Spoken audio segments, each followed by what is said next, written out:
Hello everyone, this is Akash Chauhan, and in today's lecture we will be discussing about the destructors. So let's look at what is destructor. So for that I have written some point and I will discuss those points one by one. Okay, so it is opposite of constructor. So in our previous lectures we have covered about the constructors. So in constructors we usually construct the data values for that object. For example, we pass during the object creation, we pass 10 20. So the 10 20 will be passed during the for the constructor, and those value will be assigned to the variables of the class or for that object. Okay, so constructor is being used to construct the initial values of the variables, but set function later on we can change those values. But during the object creation we initialize the data values used by using constructors. So as the destructor is the opposite of constructor, then what it could be? First, let's understand at the memory level what the constructor would do to the data or the variables inside your class or the class variables or the instance variables. So first, the constructor would provide or constructing object data members. What it means? It means setting variables of an object or an instance. What it means? It means it will provide, the compiler will provide the stack or the heap, or your executable unit will provide the stack or the heap according to the requirements. What it means to provide the memory? It means for those variables, if you have assigned some values, it means you have assigned some memory. Okay, so the object variables would take some memory in the your main memory or stack or your heap.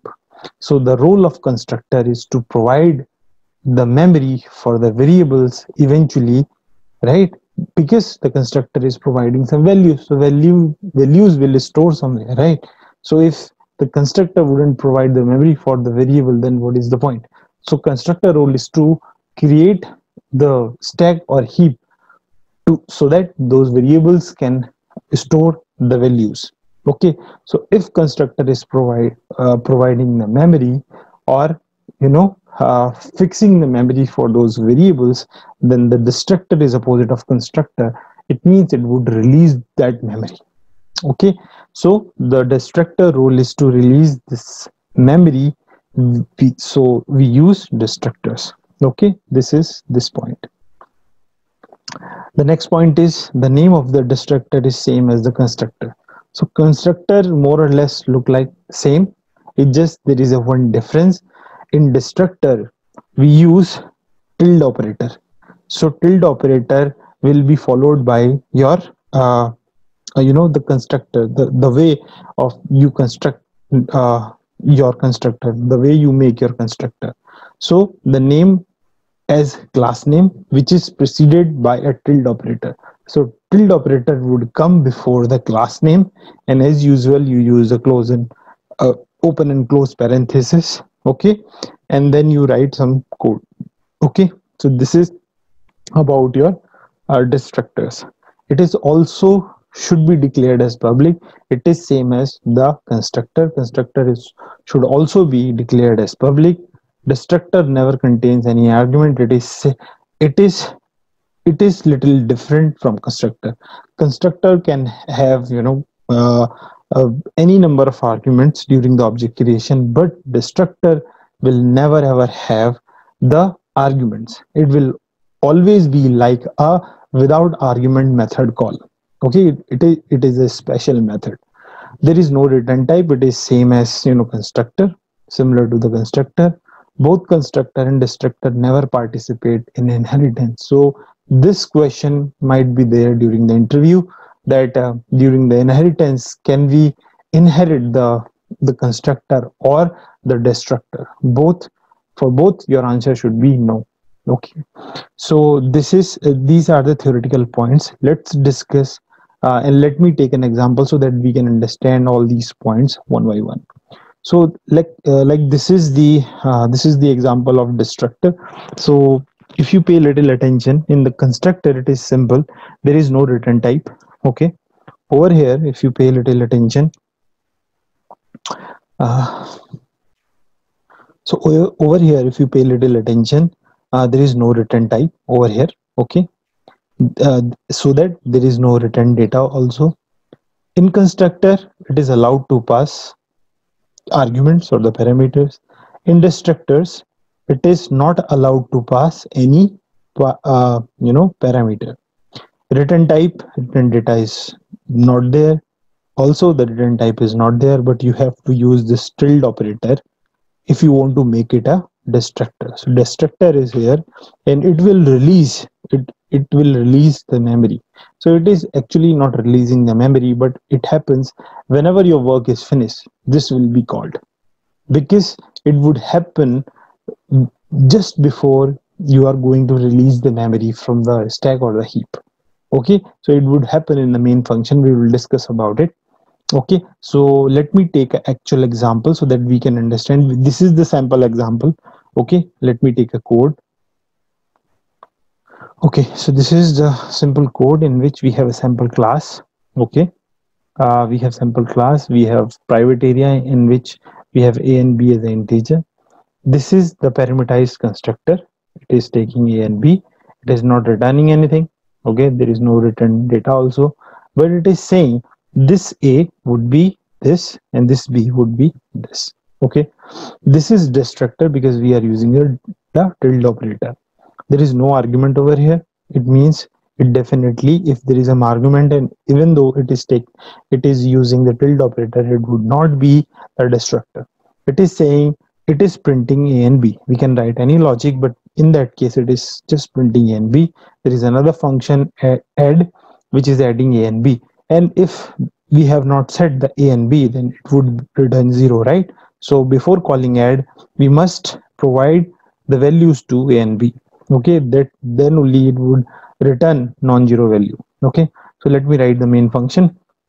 So in main function, we are taking sample class over here, and the s1 is the object, and I'm passing 10 and 10.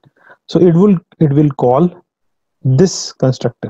Okay, a and b. So it will assign a to a and b to b. This a would be assigned to this a, and this would be assigned to b.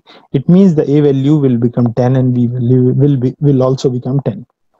Now the program counter or the compiler would come to execute this line.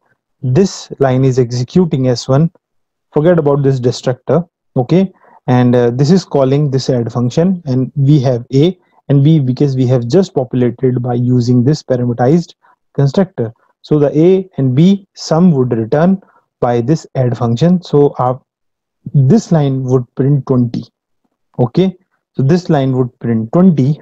Okay, so let me write 20, because at this point of time, after executing this line, okay, it would print 20. So the compiler, after completing this, would come to this. So as this is the main function, and in the memory, this would be created when we are calling this, creating this s1 object, and this constructor will be called. So it is saying provide memory to a and b and assign 10 and 10 to b, a and b.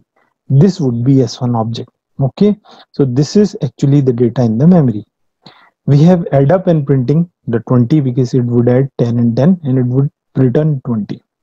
But when the compiler would come, okay, the executable unit would come to this close parenthesis.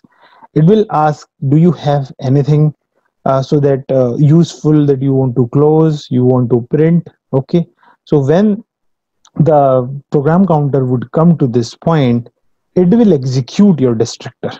It is automatically gets executed. So your destructor would be executed at the end of this main function, or be just before executing this close parenthesis. So it is saying you just simply print 10 and 10 and 10. Okay, that is what it is doing. So it is printing 20 is the output of that, and 10 and 10 the value of a and b. So if you pay little attention, you are not invoking this destructor by yourself. You are not invoking. Here you have invoked the parameterized constructor, definitely, But to invoke destructor, you don't need to do anything specifically. Okay, the compiler or your program unit or your CPU would do that for you. Okay, so you can write any logic. Let's say you want to close the file, you want to save the file, you want to email somebody before closing your program. Okay, you might be writing some logic, and you want to you have some output of that program, and you want to send that data to somebody before closing this, before executing this close parenthesis. So what you need to do, you need to write your code inside the destructor. So guys, this is about the destructors in C++. This is very important, and I think for the interview perspective as well, this is very important. So guys, this is for today's lecture. We are done with the destructors. Thank you so much.